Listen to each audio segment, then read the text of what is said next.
Hi, this is Nagendra from NS cube channel. ఈరోజు మన topic Sarzameen movie review. Starting by Prithviraj Sukumaran, Kajol and Ibrahim Ali Khan. Jio హాట్స్టార్లో డైరెక్ట్గా ఈ మూవీని రిలీజ్ చేశారు. స్టోరీ పరంగా ఇది బాగుంది, కానీ స్క్రిప్ట్ ఏదైతే ఉందో వాళ్ళ దగ్గర, ఆ స్క్రిప్ట్ హైలైట్ స్క్రిప్ట్. వాళ్ళు ఎగ్జిక్యూషన్ చేసే విధానంలో చాలా రాంగ్ పడింది.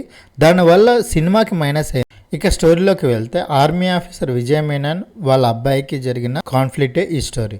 సింపుల్గా ఏంటంటే, ఆర్మీ ఆఫీసర్ ఇతను ఆయన తీవ్రవాదిగా ఎందుకు మారాడు, ఎలా మారాడు అన్నదే ఈ స్టోరీకి మెయిన్ హైలైట్. ఇక్కడ ఎంచుకున్న పాయింట్ ఏదైతే ఉందో ఆ పాయింట్ ప్రకారమే సినిమా స్టోరీ అంతా నరేషన్ జరిగింది. కానీ ఎక్కడ మనకి ఆ ఫీల్ రాదనమాట. ఇది మెయిన్గా ఎగ్జిక్యూషన్ ప్రాబ్లం, డైరెక్షన్ ప్రాబ్లం. ఎందుకంటే అంత బాగా యాక్టర్స్ ఉండనా కూడా, మంచి పర్ఫార్మెన్స్ ఇచ్చినా కూడా దాన్ని మనకి స్క్రీన్ మీద ఆ ఫీలింగ్ మనకు చూపించలేకపోయాడు. అది మెయిన్ మైనస్. మిగతా స్టోరీ అంతా బాగుంటుంది, సాంగ్స్ బాగుంటాయి, సాంగ్స్ ఉన్న బ్యాక్గ్రౌండ్ మ్యూజిక్ బాగుంటుంది, అన్నీ బాగుంటాయి. కానీ మనకి రాగానే అవరే ఇక్కడ ఏదో జరుగుతుందన్న ఫీలింగ్ మనకు కలగాలి. ఆ సిచ్యువేషన్ని క్రియేట్ చేయలేకపోయాడు. అది మైనస్ ఈ సినిమాలోనే.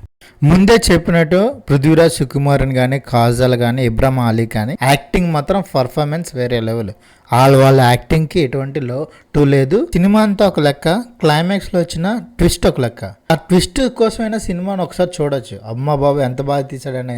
ఈ సినిమాలో మెయిన్ డ్రాబ్యాక్ ఏంటంటే, తండ్రి కొడుకుల మధ్య ఎంతైతే ఎమోషన్ గ్యాప్ ఉందో ఆ ఎమోషన్ గ్యాప్ని ఫిలప్ చేయాలి. అది అలా చూపించినా మనకి తెలియలేకపోతే ఇంకా సినిమా చూసి ఏంటి లాభం? అందువల్లే సినిమాకి డైరెక్ట్గా రిలీజ్ చేయకుండా ఓటీటీలో రిలీజ్ చేసి మంచి పని చేశారు. ఎందుకంటే డైరెక్ట్గా రిలీజ్ చేస్తే ప్రాబ్లం అయ్యే ఛాన్స్ ఉందని. సినిమాలో యాక్టింగ్ కానీ, పర్ఫార్మెన్స్ కానీ అన్నీ బాగున్నాయి, టాప్ నాచ్గా ఉన్నాయి, క్వాలిటీ కానీ ఎవ్రీథింగ్ బాగుంది. కానీ ఒక్క ఎమోషన్ కంట్రోల్ లేకపోతే సినిమా ఫ్లాప్ అయ్యే ఛాన్స్ ఉందని చెప్పడానికి ఈ సినిమా ఒక నిదర్శనం. Okay, this is Nagendra from NS cube channel.